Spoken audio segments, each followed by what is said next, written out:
Domājot par bērnību, viena no spilgtākajām atmiņām noteikti ir garša.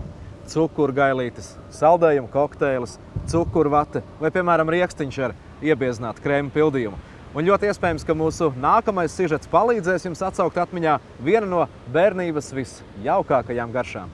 Ja jums kādreiz iegadās būt Jumpravas pusē, noteikti vērts iegriezties ģimenes uzņēmumu Māris un Ko konditorijā Dzelmes, kur ikdienu tiek ceptas svaigas, gardas maizītes. Lai gan Māris un Ko ir daudz profilu uzņēmums, tā galvenā darbības joma nu jau 10 gadus ir konditorejas izstrādājuma ražošana. Jumpravā, kur mīt 2000 iedzīvotāju, atrodas gan uzņēmuma ceptuve, gan arī veikaliņš. Tā kā visa Dzelmes konditorejas produkcija ir roku darbs, galvenais uzsvars tiek likts uz kvalitāti, ne kvantitāti. Daudzas receptes konditorejas saimnieks aizguvis no savas vecmāmiņas. Par godu viņai šogad uzņēmums laidis klajā 5 veidu cepumus ar nosaukumu Acīte. Vecmāmiņa Acīte, tā ir mana vecā mamma. Ģimenē mēs viņu saucām par Acīti.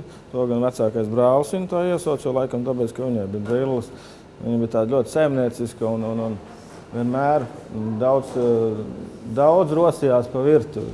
Īpašs ir arī jauno cepumu iepakojums, tā lai paciņu bez raizēm varētu pasniegt kā dāvanu. Pavisam drīz uzņēmums uzsāks arī sāļu alus un siera cepumu ražošanu, lai panašķēties varētu arī tie, kam saldumi īsti neiet pie sirds. Taču, atgriežoties pie senām receptēm un bērnības garšas, nevaram nepieminēt slaveno cepumu riekstiņš, kas ikdienu tiek cepts Dzelmes konditorijā. Lai tiktu pie riekstiņiem, vispirms mīklas maisītājā tiek ielikts margarīns un cukurs, ko apmēram 5 minūtes kuļ līdz izveidojas viendabīga masa. Tad tiek pievienotas olas un kulšana turpinās vēl 10 minūtes. Paralēli šim procesam tiek izsijāti milti, kurus pēcāk pievieno sakultajai masai un atkal maisa. Gatavo mīklu uz 2 stundām liek augstumkamerā, pēc tam sapilda riekstiņu formiņās un liek krāsnī cepties apmēram 12 minūtes.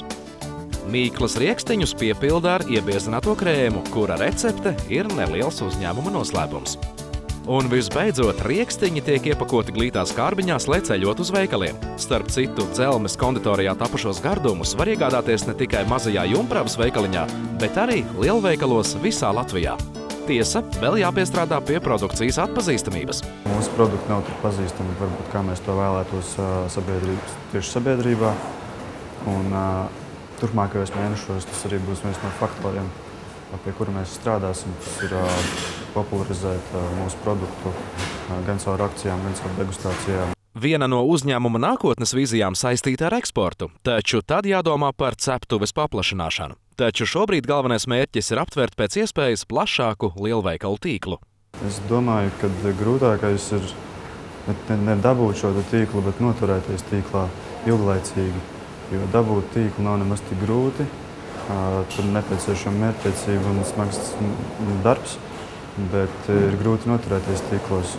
Uzņēmumam par lielāko pārbaudījumu tā pastāvēšanas vēsturē kļuva pirms pāris gadiem notikušais ugunsgrēks.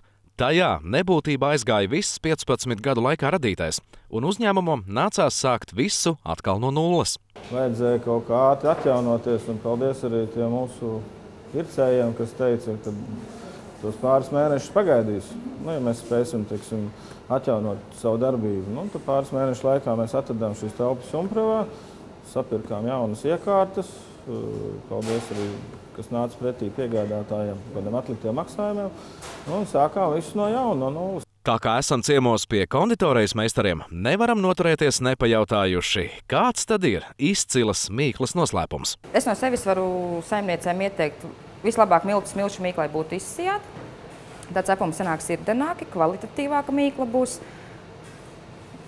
un cepums sanāks garšīgi.